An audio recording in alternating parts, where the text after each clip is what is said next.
Entrepreneur Mark Cuban never calls time out. I always look at business as a sport. In football, you play 60 minutes. Basketball, you play 48 minutes. In business, it's 24/7/365, and the whole world's trying to kick your ass. I will never forget talking to Mark about, where are you going with this broadcast thing? And he goes, I'm going to the BBC, Billionaire Boys Club. Mark Cuban parlayed his passion for Indiana basketball into a company worth $5.7 billion. The day that Broadcast.com was sold to Yahoo, I think a lot of folks felt like we had hit the lottery twice. Over the last 20 years, I've always been about what's new, what's next, and how am I getting there first. The unorthodox entrepreneur has disrupted every business he touched. He said, we got to blow this up. This is not what I want. Rip everything out and start again. He's been slammed, eliminated, Mark Cuban furious, and investigated. Mark Cuban ordered to appear before the SEC, but almost always comes out on top. He is smart, one of the smartest people. But he also, you could make the argument, was one of the luckiest people in the age of the internet. Somebody has got to be the luckiest person in the world. Somebody's got to be, right? It's you. And I'm just glad it's me,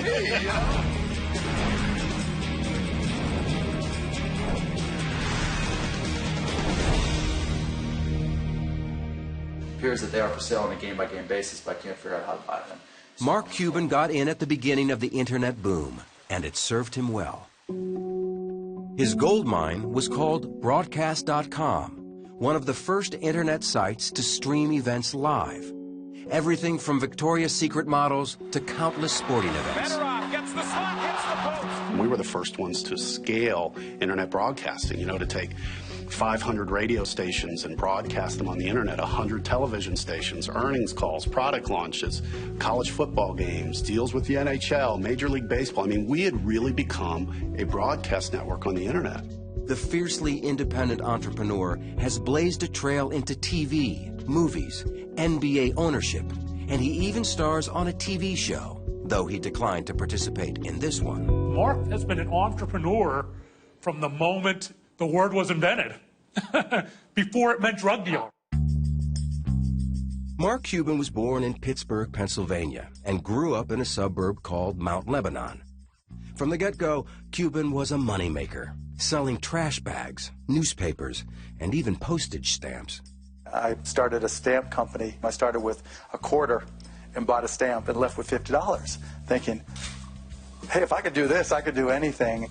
By the time he was 16, he had already built a reputation. Brian Cuban is his younger brother.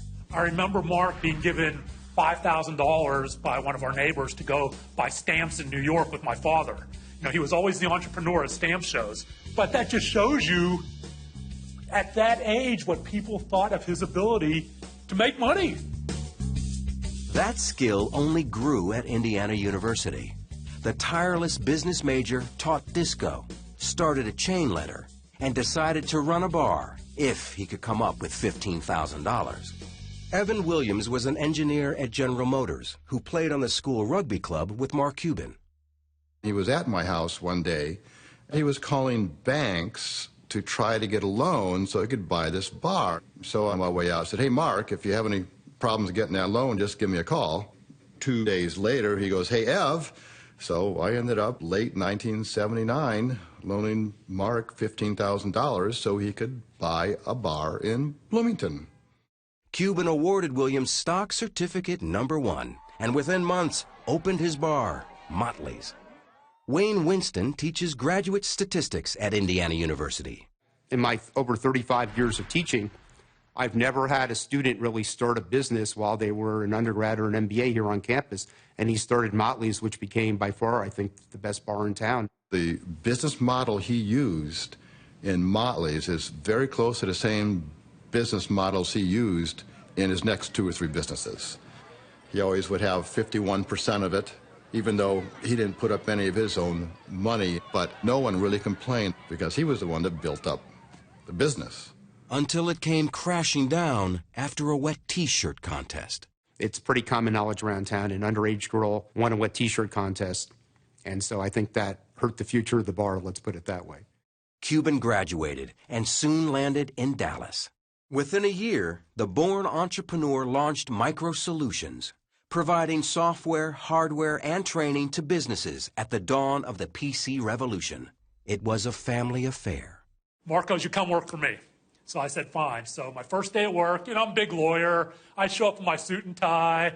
And he goes, why are you wearing that? Well, coming to work for you at Micro Solutions. He goes, no, go home and change, put on your crappy clothes and your jeans. You're in the stock room. Mark doesn't give you anything. You have to learn it and earn it. Mark Cuban learned the computer business fast, and in 7 years sold his company to CompuServe for $6 million. And I retired. And you retired. And what did you do with that money, your biggest purchase? My biggest purchase, I bought a lifetime pass on American Airlines, and I had one mission in mind. I wanted to be able to go to as many countries around the world as I could and get drunk with as many people as I possibly could, and I was so good at it.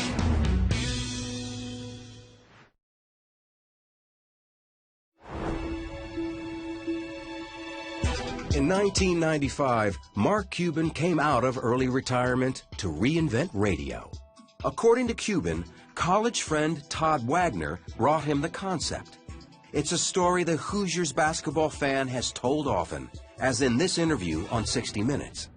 He sat me down, he said, look, I've got this idea where I think we can listen to Indiana basketball, sporting events, anywhere in the world by using the internet. So Mark and I just basically said, let's find out if this is a business or not. So we set up shop in his upstairs bedroom of his house and, got us a computer, got the software, and started playing with it. And that is the birth of AudioNet, what eventually became Broadcast.com. But another young entrepreneur tells a different story.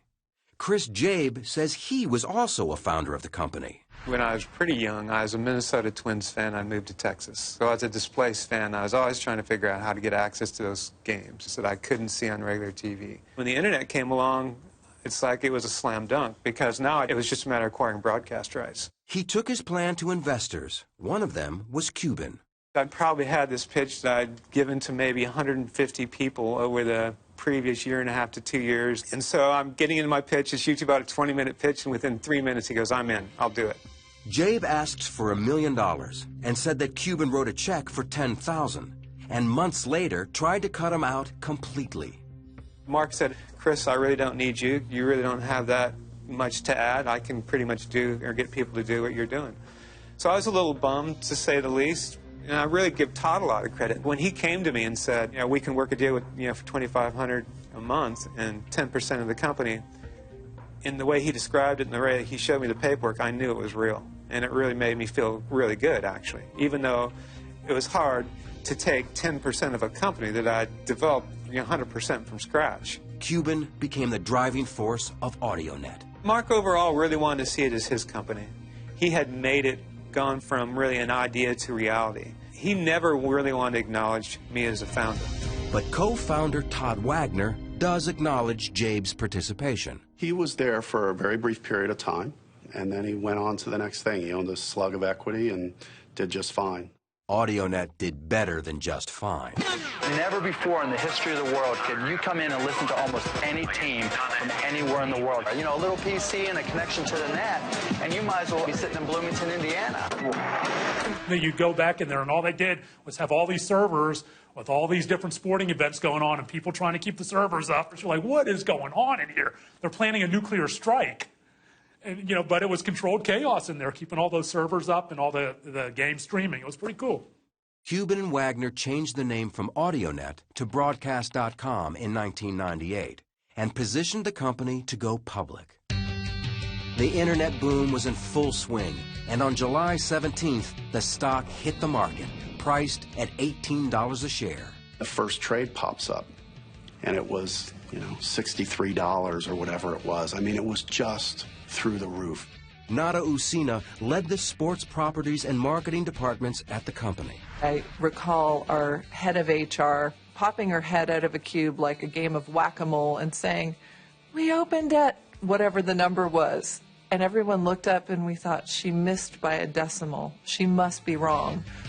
And we all started to look, and you could just see heads popping out. And the excitement in the room, it was literally like a parade went off. The stock closed at $62.75. At the time, it set a record for the highest percentage increase on an opening day.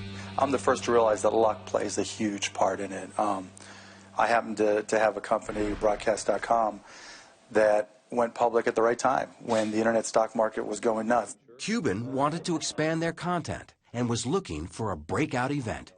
He found it in lingerie. There were a lot of pinnacle events for broadcast.com, and one of those was certainly the Victoria's Secret webcast. Wrapping high tech with high fashion, the webcast was a phenomenon.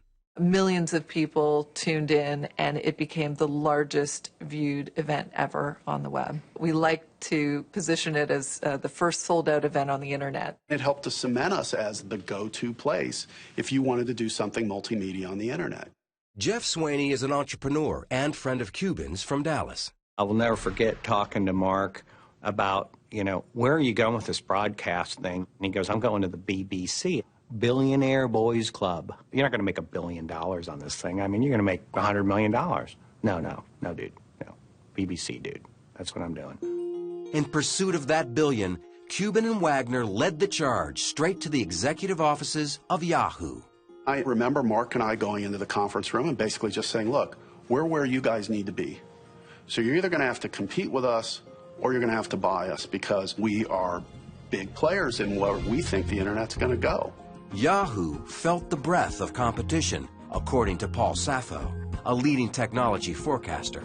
It's a moment where there's a sense of the rise of the machines. Algorithms in the form of Google are really taking over the search space. And it's beginning to dawn on people that, in fact, there is a lot of volatility in customer loyalty around places you visit on the web. I can remember going to Yahoo, and you could just feel the anxiety at the company of how do we bulk up our technology side. Looking for an answer, in April 1999, Yahoo grabbed Broadcast.com for a staggering sum, $5.7 billion in stock. The deal secured Cuban's membership in that Billionaires Club. I think a lot of folks felt like we had hit the lottery twice. You had this tremendous IPO, and to top it off, one of the great companies in Silicon Valley, Yahoo, comes in and acquires this little old company that was set up in Deep Ellum, Dallas, Texas. It couldn't have been, frankly, scripted any better. But not scripted all that well for Yahoo. It is so easy to quarterback this thing, and as people say, it's one of the stupidest moves in the history of the internet. But there was so much stupidity in that period. It was like a single note in a vast symphony of stupidity. Yahoo struggled with their new acquisition. It's pretty simple to see what happened if you're on the inside. You had a $5 billion acquisition handed to a number of NBAs who had never actually integrated anything before. Yahoo really took a pounding. They took their eye off the ball of search, which opened the door for Google, who smoked them. Within months of the buyout, Cuban protected his stock by buying puts and calls against his interest and began to cash out, buying a 24,000 square foot mansion and a $41 million jet. But his next purchase would be the billionaire's prized possession.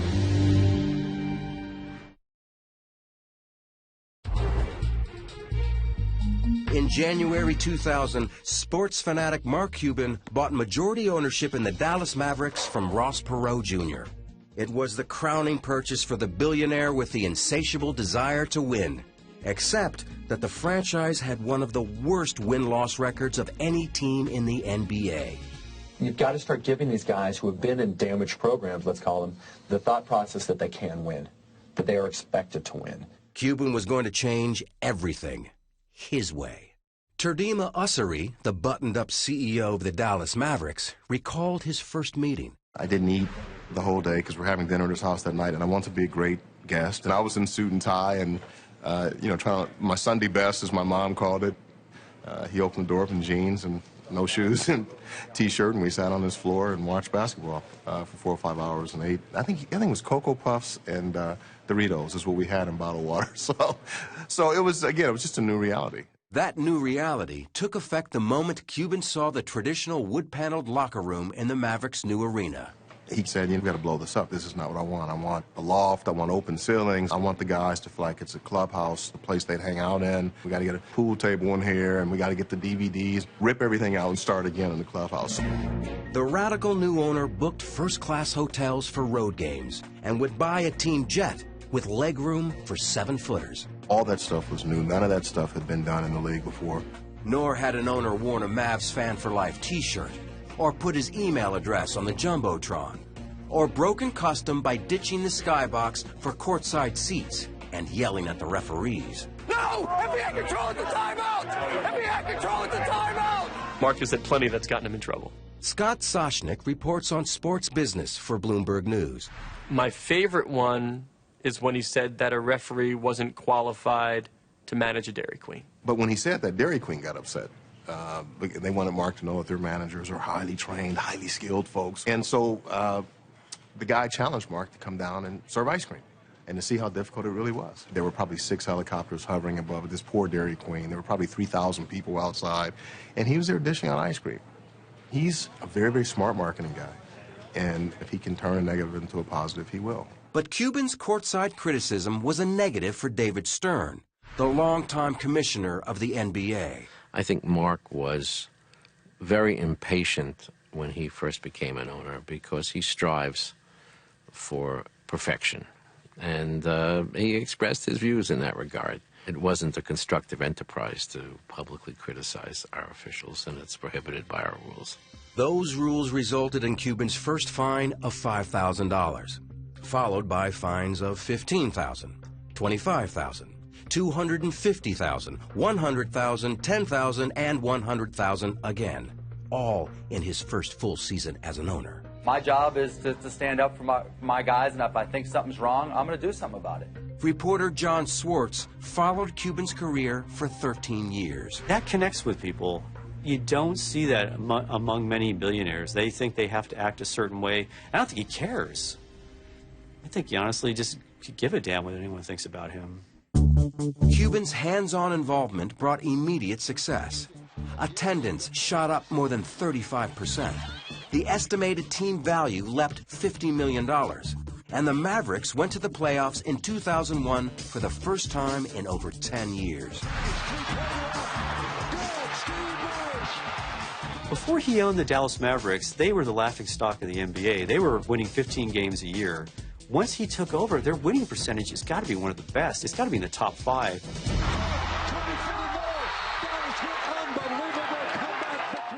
Despite their surging success, that year the Mavericks fell short of the championship. And success for Cuban in the film and TV business was also proving elusive. At the dawn of HD TV in 2001, he launched the first high-definition television network called HDNet, as he explained to Charlie Rose. We're available on cable, we're available on satellite, but viewers can go knowing that not only are they going to get great entertainment, but they're going to get great entertainment in the best possible picture quality. The network sputtered, barely reaching 350,000 homes in its first year. Cuban hit pause long enough to marry longtime girlfriend Tiffany Stewart, throwing a reception bash on his home court, the American Airlines Center. By 2003, he re-teamed with Todd Wagner and plunged into the movie business. We bought Landmark Theaters, which was a national independent theater chain. We invested and then bought Magnolia Pictures, a theatrical distribution company. We built on a home entertainment unit as well to that. And all of a sudden, we had built a vertically integrated media company, meaning we had production, distribution, and exhibition all under one roof, in a way that, frankly, we had not seen done before. It gave Cuban the pieces to shake up the movie business by releasing a film in theaters, on DVD, and TV simultaneously. Andy Fixmer is an entertainment reporter for Bloomberg News. Back then, nobody was doing this. Nobody even thought that you would dare put a movie on television before it was released in theaters. It just wasn't done. Cuban's movies met with mixed success. Some films, like Good Night and Good Luck, had found critical acclaim and a niche audience, while others struggled. And there was a disappointment again on the basketball court. Star Dirk Nowitzki led the team into the finals in 2006. The Mavs were up 2 games to none when momentum suddenly shifted. And the team dropped 3 straight. Cuban was livid. When he was pissed, he may as well have been Satan. The players literally ran the other way in the locker room. The Miami Heat are champions of the basketball world! After their collapse in the championship, Nowitzki publicly called for Cuban to control his temper. For the owner who hated to lose, the loss was pure devastation. I believe he didn't leave the house for 3 weeks, and he became a shut-in. So what did it cost him? It cost him his dream. Really, his dream was to turn the Mavericks into champions.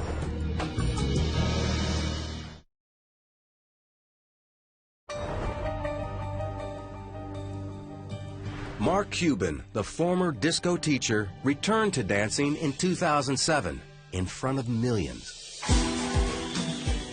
Mark likes as much airtime as he can get. As long as it's fun and it's entertainment for him, he's going to do it. He appeared on almost anything, even hosting his own reality show, The Benefactor, canceled after 1 season. Viewers were also in short supply on his own network, with its strange blend of bikini-themed programming, mixed martial arts, and Dan Rather. Dan Rather and Dan Rather Reports on HDNet is kind of my own personal indulgence. You know, I'm a news junkie and always have been. Dan Rather was doing a show for them, which was actually very good, but the rest of it was just like a Sargasso Sea of just crap. Cuban had more troubles looming. The Securities and Exchange Commission filed a suit against him. We're going to turn now to the crackdown on insider trading, and it has ensnared billionaire Mark Cuban. The SEC alleged that Cuban dumped 600,000 shares of Mama.com as an insider trade. The 2008 lawsuit from the SEC says he sold shares of the company ahead of the company's own plans to sell more discounted shares to investors and avoided $750,000 worth of losses. On his blog, Cuban stated the claims were false. The suit was dismissed in district court, but the SEC appealed and the case was reinstated in 2010. While Cuban battled in the courtroom, he also prepared for battle on the basketball court. He dealt for key players, hired a new coach, and in 2011, the Mavericks fought their way back to the finals. Surprising everyone, the loudmouth behind the team bench went silent. It was different. I mean, still people went up and talked to him, but he said, not today, not me, talk to the players. With Mark in the background, it was this other guy, Dirk Nowitzki, and the team that Mark had assembled that in the end was able to win. What he's always dreamed of.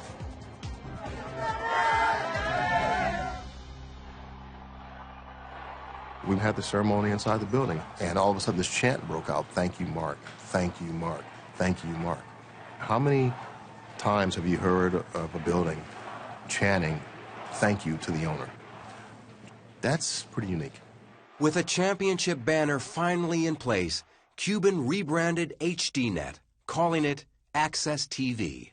In addition to Ryan Seacrest, Cuban partnered with 2 of the most powerful names in music and entertainment. He lives in Dallas with his wife and 3 children. On his personal blog, he sounds off on everything from executive compensation to personal health. Whether brilliant or just plain lucky, Mark Cuban will always be looking for his next big move. He's going to challenge conventions. He's going to change how people think. He's definitely a guy to always keep your eye on. He's brash. He's not afraid of controversy. But he's also one of the most brilliant strategic thinkers I've ever met. Is the glass of water half full or half empty? Mark's going to be the guy asking who's pouring it. You can look at things and say, this is the way they've always been done. I like to look at it and say, well, if everybody's doing this way, that's not where the future is. So you have to look somewhere else. And, you know, if that pisses people off, that's their problem.